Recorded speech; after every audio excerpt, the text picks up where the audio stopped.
मुख्यमंत्री हेमंत सोरेन जी को भी धन्यवाद दूंगी कि हमारे जमीनी नेता को उन्होंने राज्यसभा भेजा है। इससे हमें पार्टी में काफी खुशी है।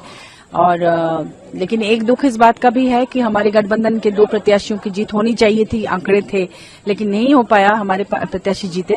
तो इसमें हालांकि हमारी पार्टी के हर विधायक ने अपने प्रत्याशियों को वोट किया है। यहाँ से कहीं कोई गड़बड़ी नहीं है, ये प्रमाणित है एक तरह से, और कांग्रेस भी इसे जानती है कि हमारे जो विधायक थे उन्होंने वोट किया है। अब कहाँ लीच हुआ, कैसे हुआ, ये तो जांच का विषय है। मुख्यमंत्री खुद नीचे जो पुलिस कर रहे थे, जी, मॉक पोल हुआ और उसमें कांग्रेस भी शामिल थी। कांग्रेस ने देखा कि उन्होंने कितनी मेहनत की और सब कुछ कितने सलीके से किया, लेकिन अगर पीठ पीछे से कहीं कोई छुरा भोगता है तो उसकी जिम्मेदारी तो वो नहीं ले सकते हैं। कहीं न कहीं तो लोग बात कुछ और किए थे और किया कुछ और उन्होंने।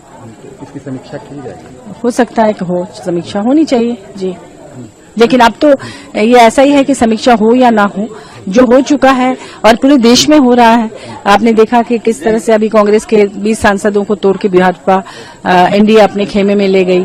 अभी शिवसेना से 6 सांसदों को तोड़ के ले जाया जा रहा है। एनसीपी डरी हुई है, वहां से भी हाथ मारा जा रहा है। फिर आपके 7 सांसदों को ले जाया गया। बिहार में भी खेल हो रहा है। उड़ीसा के भी सांसदों को तोड़ के ले जाया गया था, आप जानते ही हैं, बीजेडी से।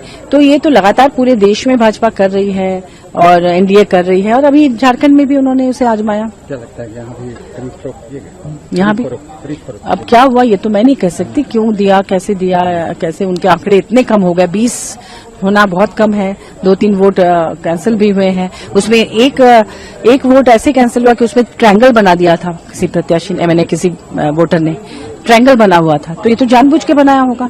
तो इस तरह से ताकि वो इनवैलिड हो जाए वो बैलेट पेपर, तो इस तरह से होना लोकतंत्र के लिए कहीं ना कहीं खतरा है। तो इसकी कुछ गठबंधन पे असर पड़ेगा या? मुझे नहीं लगता असर पड़ेगा, लेकिन थोड़ा मनमुटाव तो होगा, क्योंकि कांग्रेस का अभी देखा सुबह से इतनी भीड़ थी, इतने लोग थे और सब मायूस होकर चले गए। और हमारे जो कार्यकर्ता हैं वो भी अबीर गुलाल ढोल नगाड़ों के साथ तैयार थे खुशी मनाने के लिए, लेकिन जब कांग्रेस के साथ ऐसा हुआ तो फिर हमारे लोगों ने भी सेलिब्रेट नहीं किया उस तरह से। हम सिर्फ अपने प्रत्याशी का सर्टिफिकेट लेने गए और लेके हम लोग आ गए। हम लोग भी उसको एंजॉय नहीं कर पाए। एक सबके मन में एक तरह का दुख था कि एक प्रत्याशी की जीत नहीं हो पाई। कहीं न कहीं विधायकों द्वारा तो जानबूझकर किया गया ऐसा, क्योंकि सबको जी हाँ, ये तो जानबूझ के किया गया है। अब किस प्लान के तहत किया गया है, किसने किया है, ये जांच का विषय है। हालांकि अफवाह जो है या कांग्रेस जिनका नाम ले रही है, वो भी जांच का विषय है कि उन्होंने किया, क्योंकि हमारे जो विधायक हैं उन्होंने तो अपना दिखा के हमारे एजेंट को वोट किया है और उनके सारे वोट्स मतलब काउंटिंग में आ ही गए हैं कि उन्होंने जिनको दिया वो उतना ही वोट मिला है। तो कांग्रेस को 20 कम आएंगे, वही तो किसी को उम्मीद नहीं थी। 28 की तो पूरी गारंटी थी एक तरह से। 28 की तो एक तरह से गारंटी थी दोनों को। आपके राज्य की खबरें, आपके शहर की खबरें सबसे पहले जानने के लिए देखते रहें अमर उजाला। चैनल को सब्सक्राइब जरूर कर लें और पाएं हर अपडेट।